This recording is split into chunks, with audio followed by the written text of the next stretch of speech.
For years, America has wrestled with a problem that refuses to fade people living without a home.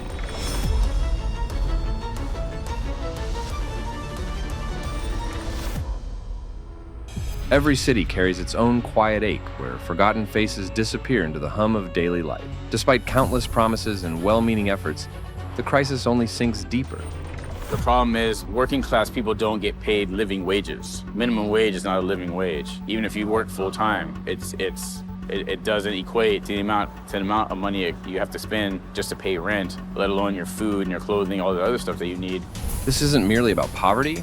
It's about a system that has lost its sense of protection and compassion. When we speak of the homeless in America, we speak of dignity, lost humanity tested, and a nation still searching for its heart.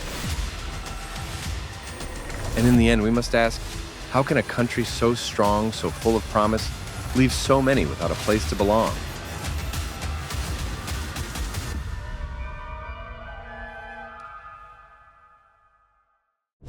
The economic root, the foundation of an endless crisis. At the heart of this unending crisis lies the cold truth of modern American economics. For decades, housing costs have soared, while wages for everyday workers have barely budged. The math simply doesn't work anymore. And one thing that I've really found out about this is that, the typical stereotype of, the homeless person being lazy and not wanting to work or being a drug addict. That may be the case in some places but the people I've come to in this program, most of them are very hardworking, people that want to get ahead, that either have some health issues or have had a streak of bad luck, or for whatever reason, they've, come into this situation. Some people are able to get out of it quickly, some people it takes longer. In cities like San Francisco or Seattle, rent for a small one-bedroom apartment can swallow nearly everything a person earns. Meanwhile, the federal minimum wage has been frozen since 2009, leaving millions behind. Even in states with higher local wages, the numbers still don't add up. People work long hours, sometimes 2 or 3 jobs, and still can't afford a simple, stable place to live. Work once the promise of dignity and security no longer guarantees either. The housing market, once the cornerstone of the American dream, has morphed into something else entirely. Thirsty, my food, my bed. I'm ready to jump in my bed. I'm very tired. It's now a financial playground for investors, not a refuge for families. Real estate isn't about homes anymore. It's about profits. Hedge funds and corporate landlords buy entire neighborhoods, flipping them for gain, and driving prices far beyond the reach of those who actually live there. Developers chase luxury towers and short-term rentals, while affordable housing projects stall in red-tape funding gaps and endless meetings. When leaders discuss the homeless in America, they often overlook this fundamental imbalance. How can a single parent earning near minimum wage compete with billion-dollar investment firms? This isn't just about losing a roof. It's about losing fairness, dignity, and the belief that hard work can still lead to stability.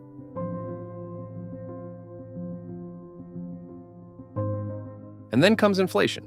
Groceries, gas, healthcare, every necessity now costs more than ever.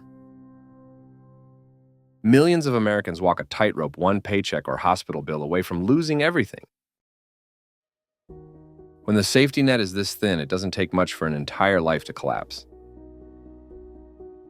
Gentrification pours fuel on the fire. As cities revitalize downtowns, low-income residents are pushed farther out to unstable neighborhoods or temporary shelters.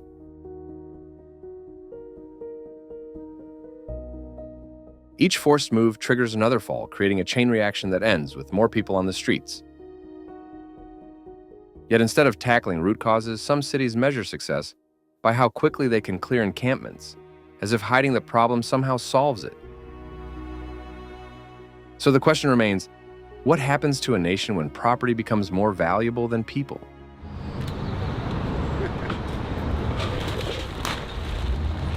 The hard truth is that America's economy rewards profit, not compassion. It builds walls to guard wealth while leaving the vulnerable exposed. The housing crisis isn't a fluke. It's the natural outcome of decades spent valuing money over humanity. And until that balance shifts, the cycle of homelessness will endure no matter how many programs or promises come and go.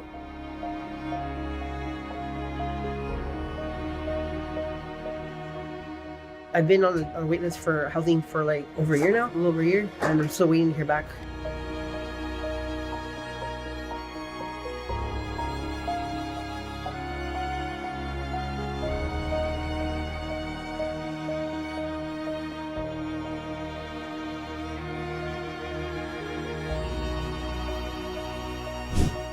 The social reality, a system that fails to support. Let's set money aside for a moment. What remains is a safety net so frayed it barely holds together. The program's meant to catch people, public housing clinics. Job assistants have been starved for years. States keep diverting funds into short-term fixes or flashy partnerships with groups that stay busy but solve little. A warm cot for one night beats a cold sidewalk? Yes, but that's relief, not repair.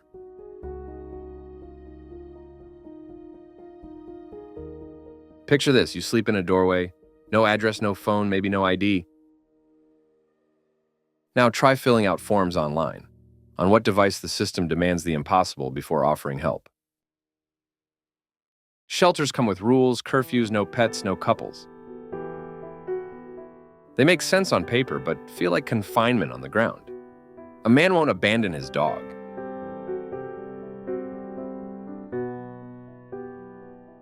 A mother won't split from her children. So they stay outside. And when the shelters fill up, the answer is the same. Sorry, try again. Tomorrow. Tomorrow is full too. Then come the neighbors. Someone proposes a small housing project for the unhoused. The neighborhood erupts. It'll lower my property value. It'll bring crime. Signs sprout like weeds.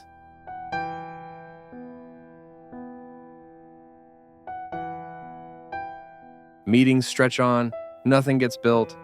NIMBY isn't just a word, it's a stop sign planted in every yard. Higher up, the blame ricochets. Washington points to the states. The states blame the cities. The cities point back at Washington. By the time funding trickles down, what was approved as a stream arrives as a drop. Politicians love ribbon cuttings for tiny home projects, great photo ops forgotten by the next election cycle. Real change takes decades. Few want their names tied to patience.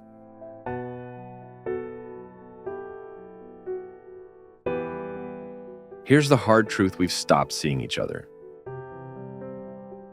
A neighbor once knocked when your lights went out. Now we step over sleeping bags on the way to morning coffee and call it normal.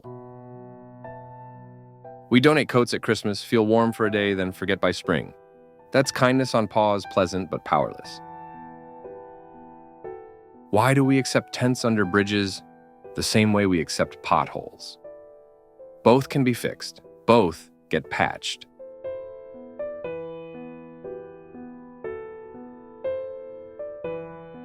Homeless in America isn't just misfortune. It's the smoke from a machine running on high rent, no health care, and wages that never rise. The system doesn't set out to break people, but it doesn't mind if some fall through. So we manage the chaos winter shelters that close in summer, food drives that fade after New Year's, because managing looks like action.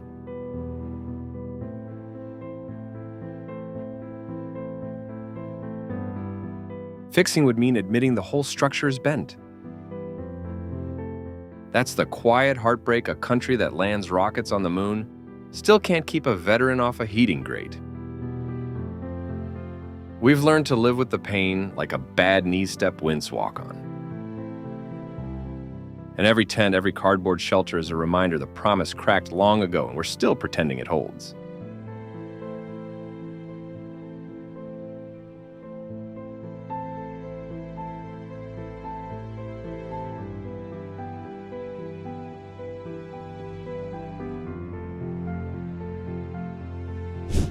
The human factor, mental health, and addiction.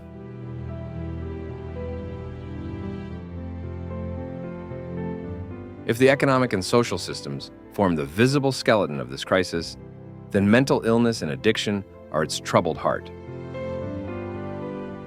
Behind every tent and every weary face on the street lies a story, one that almost always begins with pain, not choice. Roughly 1/3 of all homeless individuals in the United States live with untreated mental illness. Many battle depression, schizophrenia, bipolar disorder, or post-traumatic stress conditions made worse by isolation and instability.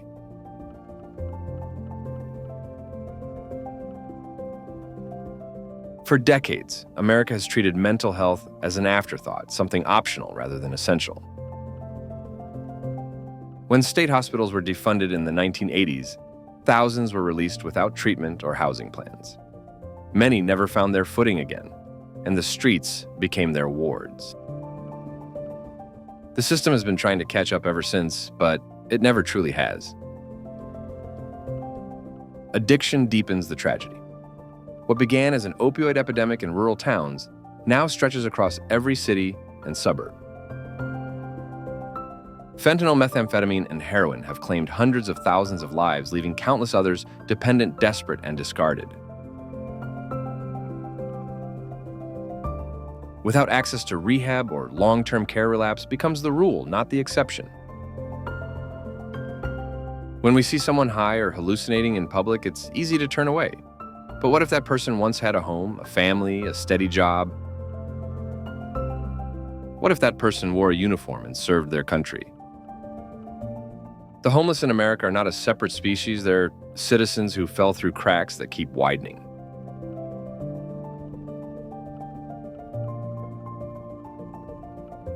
Treatment programs exist, but they're patchy and inconsistent. Some states fund compassionate recovery initiatives, while others default to punishment and incarceration. Instead of receiving care, many end up in jail, spinning through a revolving door of streets, hospitals, and prisons that drains public resources but fixes nothing. Homelessness, addiction, and mental illness are tightly intertwined.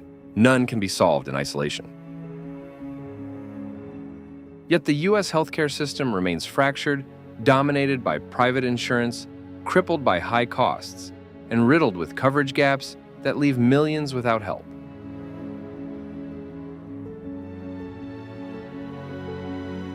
For those without stable housing, consistent treatment is nearly impossible.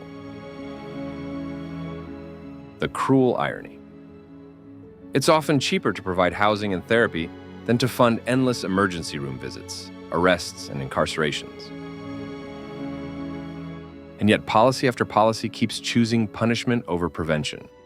That's not just inefficient, it's profoundly inhumane.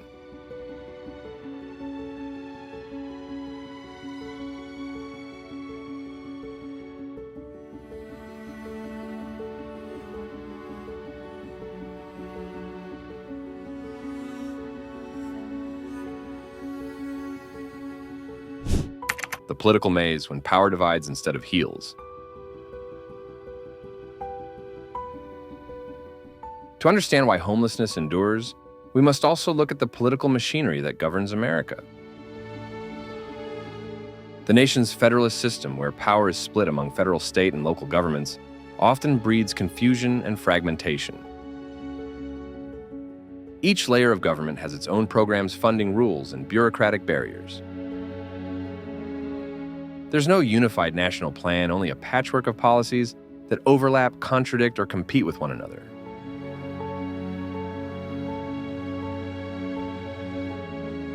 A mayor may want to expand affordable housing, but state zoning laws or restrictive ordinances can block the effort.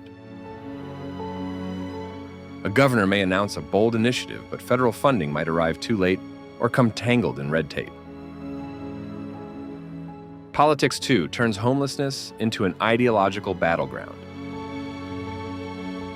Conservatives tend to frame it as a matter of personal responsibility, and public safety focusing on law enforcement and cleaning up the streets.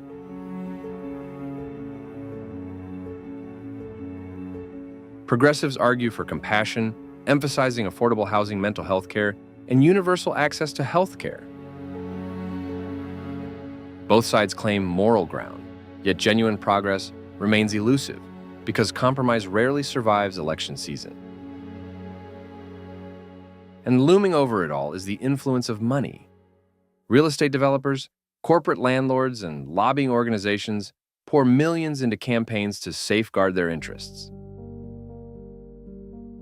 Policies aimed at regulating rent hikes or mandating affordable housing quotas often die quietly under political pressure. When profit dictates policy, the poor inevitably lose.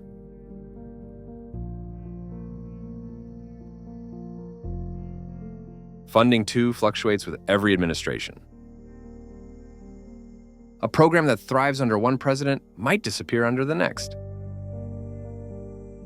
City leaders dependent on federal grants find themselves constantly reacting to shifting political tides instead of building long-term solutions. In this way, homelessness becomes not only a humanitarian crisis, but a political one, a mirror reflecting America's divisions, where compassion itself becomes a matter of debate rather than duty.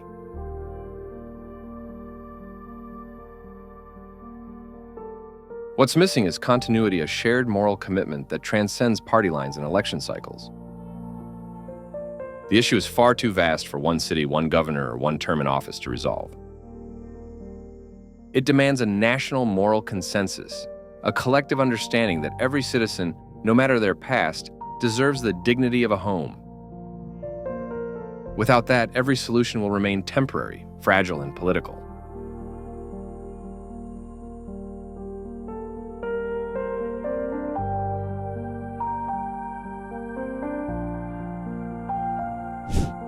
The cultural barrier, stigma, fear, and indifference.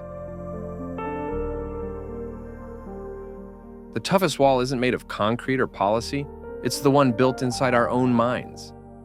We've trained ourselves to glance at a person on the sidewalk and think, lazy, drunk, dangerous. One quick label and we're free of guilt. No pause, no second thought. It's a tidy trick turning a broken system into one man's mistake.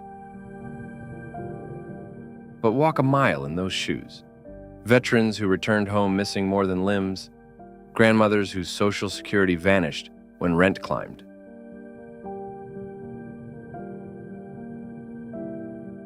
Mothers who grabbed their kids and ran from a violent home, factory workers laid off when the plant shut down. One paycheck, one hospital bill, one eviction notice, that's all it takes.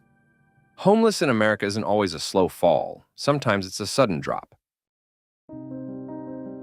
Still, we cross the street. Why fear? Deep down, every tent is a mirror. That could be us if luck turned. It's easier to blame the player than admit the game is rigged. Politicians and the media feed that fear. They'll scare the tourists, hurt the shops, bring crime to the park. So cities respond with bans. You can't sit, can't sleep, can't park your car overnight. Police roll in at dawn, zip tents into trash bags, toss sleeping bags into trucks. Keeping the peace, they call it. But where do you send a human being at 6 a.m. with no toilet, no home, nothing but the clothes on their back? Sweeps look like action. Streets clear for a day, maybe a week. Then the tents return 2 blocks away. We're playing whack-a-mole with people's lives. Every bulldoze camp chips away at something larger than cardboard. It chips away at us. At the part that once believed a nation this wealthy shouldn't have citizens sleeping under bridges. We've grown numb. We step around a sleeping bag like it's a puddle. We drop canned food in a bin at Christmas, feel good, and forget by February. Real change would mean seeing neighbors, not nuisances. It would mean admitting the American dream has a back door and too many are locked outside.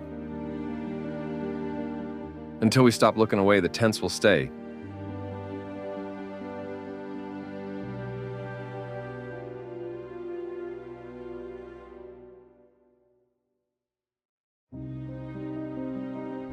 The consequences, what homelessness does to a nation. This crisis doesn't stay in its lane. It seeps into everything. Wallets, neighborhoods, even the nation's collective soul. Start with the cost. America spends billions every year on ER visits for frostbite police writing tickets no one can pay, and jails holding people whose only crime is being poor and unwell. Downtown businesses watch customers cross the street to avoid tent clusters. Parks turn into no man's lands after dark. Libraries lock restrooms because needles appear in the stalls. Every public bench becomes a battleground who gets to rest and who gets moved along. Children in America learn early. Parents whisper, "Don't talk to that man by the bus stop."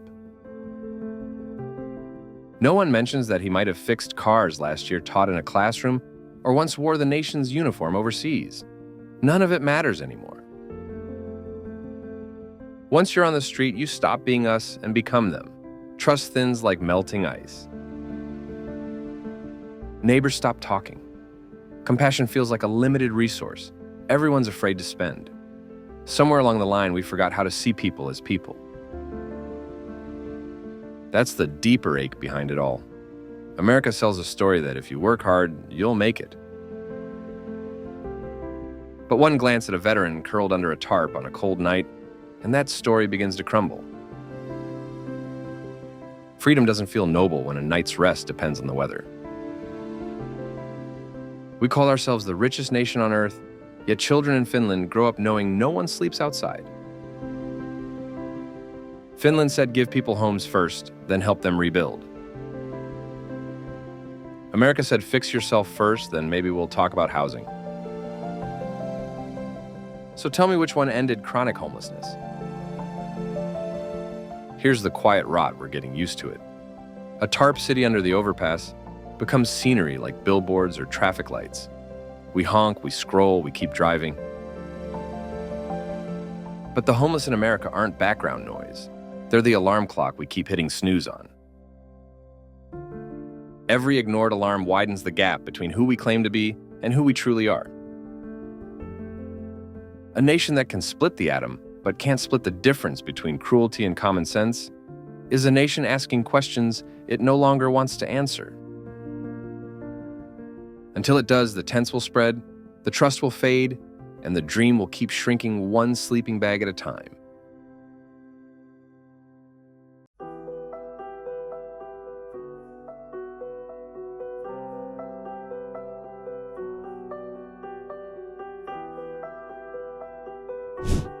The reality we must face. Homelessness in America is not a passing storm. It's a mirror reflecting what this nation values and what it chooses to ignore. It is the sum of economic greed, political paralysis, social indifference, and cultural denial. Can it be solved? Perhaps not entirely, but it can be reduced, humanized, and understood. The first step is honesty, recognizing that this isn't a fringe problem, but a central test of America's moral identity. Real solutions require patience and courage. They demand investing in affordable housing, not as a market opportunity, but as a moral duty. They mean integrating mental health and addiction care into mainstream healthcare, treating it as essential, not optional. They mean reforming zoning laws, expanding tenant protections, and building job programs that restore dignity instead of dependency. But above all, they require change in how we see one another. If society can begin to view homelessness not as a burden, but as a shared responsibility, then healing can begin. The fight against homelessness won't be won by shelters alone. It will be won when America learns to value compassion as much as competition, community as much as capitalism, and stability as much as success. So we must ask ourselves, what kind of nation does America want to be? A country that hides its pain behind polished streets and luxury towers, or one that confronts its flaws, embraces its humanity, and chooses to lift even its lowest citizens with dignity? Until that choice is made, not in speeches, but in budgets and actions, the tents will remain. The faces on the sidewalks will multiply, and the phrase homeless in America will continue to haunt the conscience of a nation that could change, but chooses not to. Side story. Late one night, a homeless veteran sat beneath the flickering glow of a gas station sign, scrolling through his battered phone. On YouTube, he stumbled upon a debate by Charlie Kirk full of talk about freedom, hard work, and the American dream. He listened quietly, nodding once or twice, then shook his head. Freedom, he thought, is easy to debate from a warm studio. Out here, it's something else entirely. It's a battle just to survive another freezing night. As the video ended, he whispered to himself, "Dreams are for the housed, survival's for the rest of us."